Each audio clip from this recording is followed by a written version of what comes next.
네, 코로나19에 대한 불안감이 계속해서 커지고 있습니다. 전문가와 함께 자세한 이야기 나눠보겠습니다. 서지원 대전시 의사회 감염대책위원 나오셨습니다. 예, 서 의원님 고맙습니다. 안녕하세요. 그 경기도 환자였죠. 주말 동안 그 25번 환자가 완치 판정을 받은 뒤에 다시 재확진을 받은 이런 사례가 있었거든요. 국내 첫 사례라고 그러는데 어떻게 된 거죠, 이게? 예, 병이 한 번 앓고 나서 그 다음에 병이 다시 또 나타날 때 그걸 재감염이냐 또는 재발이냐 이렇게 구분을 하는데요. 네. 지금 이 환자 같은 경우는 연세가 고령이시고 그 다음에 발병하고 나서부터 2주 안에 다시 재발했고 그래서 예. 재감염보다는 재활성화에 따른 재발로 보고 있는 것 같습니다.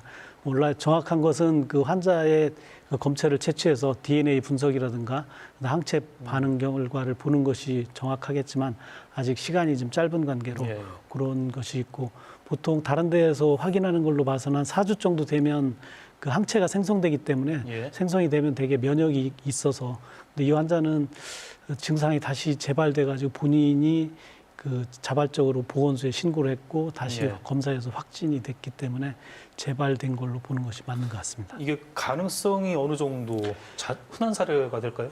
지금 정부에서 하고 있는 퇴원 조치 기준을 보면 환자가 증상이 없어지고 나서 24시간 후에 검사를 하고 다시 또 2번 더 검사를 해서 계속 음성으로 나올 때 완치된 걸로 예. 해서 퇴원을 시키는데 이 환자 같은 경우는 퇴원 기준에 맞았다가 된 걸로 봐서는 조금 완치 기준을 벗어난 상황이 돼서 좀 약간 좀 확인이 필요한 상황인 것 같습니다. 네네. 퇴원했다고 해서 이게 또 안심할 수만 없는 상황이 된 것 같습니다. 사후 관리 어떻게 해야 됩니까? 대개 이제 환자들 퇴원하고 나면 저희들이 외래에서 정기적으로 검사를 하는 이유가 환자가 이렇게 어떤 합병증이라든가 후유증 같은 게 발생하는지를 보기 위해서 팔로우를 하는데요. 예. 환자가 추적 검사하라는 기간에 다시 엑스레이나 검체를 채취하는 것이 환자가 재발이 되는지 확인하는 데 필요하고 그다음에 환자가 합병증이나 후유증이 없도록 하는 게 필요해서 퇴원하고 나서도 완전 정상 생활로 돌아가지 않고 예. 자가 격리 때와 비슷하게 좀 근신하고 다른 사람들을 만나는 걸 좀 피하는 것이 필요할 것 같습니다. 조심해야겠군요. 네.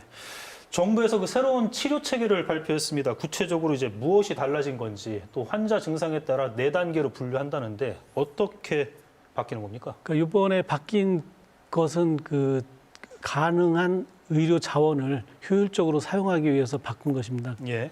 그동안 의협이라든가 감염학회 등에서 경증 환자나 이런 자가격리하는 환자들도 어떤 일정한 수용 시설에 같이 들어가서 정기적으로 봐주고 그다음에 의료진이 환자를 체크해 주는 것이 필요한데 대구 경북 지역에서 자가격리하다 돌아가신 분들이 몇 분 발생했었거든요. 그러한 것들을 없애고 그다음에 꼭 중환자실이나 음압병실에 입원하지 않아도 되는 경증이나 중등증 환자 같은 경우는 예. 일반 수용시설에서 같이 지내면서 의료진의 관리하에 환자를 처치하게 되면 예. 그 환자들도 덜 불안하고 그다음에 정말 중환자실이나 이런 입소가 필요한 환자들 같은 경우 바로바로 가용한 자원을 이용해서 치료를 할 수 있도록 도와주는 그런 체계로 바뀐 것입니다.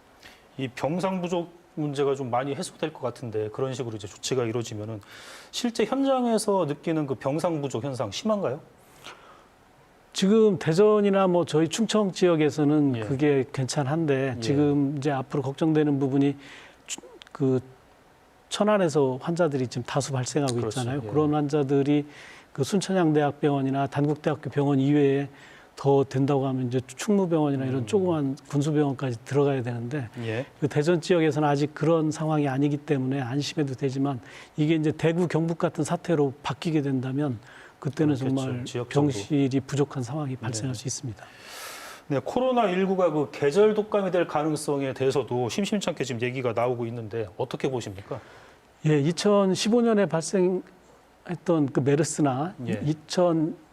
2003년도에 발생했던 사스 상태를 보면 사스 바이러스는 완전히 없어진 것이 아니고 그동안의 집중적인 의료 시스템을 통해서 관리가 되고 있는 상황입니다. 그렇기 때문에 지금 코로나 바이러스가 계절 감기로 지금 도는 것이 4가지가 있는데 이번 코로나19 같은 경우는 5번째 그 코로나 독감 또는 코로나 감기로 바뀔 가능성이 높습니다. 대개 온도가 올라가게 되면 그 코로나 바이러스들은 활동성을 잃고 그냥 지역사회에 숨어 있다가 예. 날씨가 다시 추워지면 다시 재발되는 그런 양상을 보이는데 이것은 아직 저희가 이제 경험해 보지 못한 상황이기 때문에 앞으로 어떻게 진행될지는 좀 지켜봐야 되겠지만 그 계절 독감이나 계절 감기로 넘어가서 순환할 가능성이 상당히 높다고 보고 있습니다.